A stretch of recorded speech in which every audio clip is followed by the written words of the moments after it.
آج میں آپ کو ایک واقعہ نہیں بتانے جا رہی، بلکہ ایک ایسی حقیقت کا سامنا کروانا چاہتی ہوں جو شاید ہم سب کے ذہن میں دفن ہے، لیکن زبان پر لانے کی ہمت نہیں ہے۔ کچھ وقت پہلے میں پارک میں بیٹھی تھی، سوچ رہی تھی کہ لوگوں کے مسائل کتنے گہرے ہوتے جا رہے ہیں۔ تبھی ایک بزرگ نے مجھے دیکھا، پاس آئے اور کہا، بیٹا تم میڈیا پر بات کرتی ہو، لوگ سنتے بھی ہیں تمہیں۔ میں نے کہا، جی بابا، کوشش کرتی ہوں۔ وہ رک کے بولے، تو ایک بات ضرور کہنا کہ جو فتنہ چپ تھا اب وہ گرو سے گھوم رہا ہے۔ میں حیران تھی، پوچھا، کون سا فتنہ بابا جی؟ ان کے چہرے پر درد تھا اور جواب صرف 3 لفظوں میں دیا، قوم لوط زندہ ہے۔ حضرت لوط علیہ السلام حضرت ابراہیم کے بھتیجے تھے اور اللہ تعالیٰ نے انہیں ایک نبی بنا کر قوم سودوم کی طرف بھیجا۔ یہ قوم بہت برے اخلاق اور فحاشی میں مبتلا تھی، جن میں سب سے بڑا گناہ ہم جنس پرستی تھا، جو اس سے پہلے کسی قوم نے نہیں کیا تھا۔ حضرت لوط نے انہیں اللہ کا خوف دلایا اور بار بار نیکی کی دعوت دی۔ کیا تم عورتوں کو چھوڑ کر مردوں کے پاس شہوت کے لیے جاتے ہو؟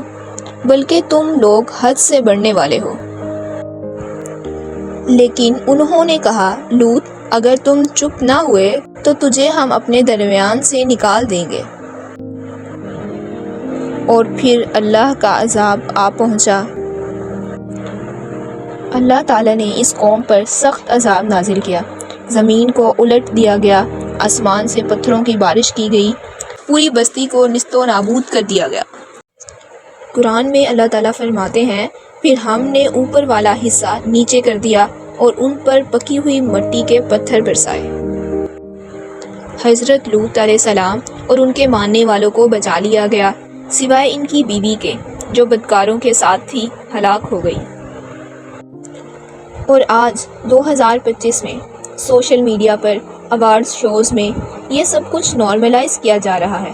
جو گناہ تھا اب پرسنالٹی کہلاتا ہے، جو بربادی تھی اب چوائس بن گئی ہے۔ اور جب انہیں نصیحت کی جاتی ہے تو کہتے ہیں، ہم نے سن لیا۔ لیکن کیا سچ میں سنا؟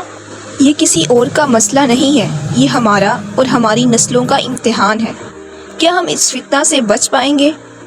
اللہ نے قرآن میں سب کچھ کھول کر بیان کر دیا۔ یاد رکھیں کہ بدکار کچھ لوگ ہوتے ہیں، لیکن جب تباہی آتی ہے تو قومیں اس کی لپیٹ میں آ جاتی ہیں۔ اللہ ہمیں سمجھنے کی توفیق دے، آمین۔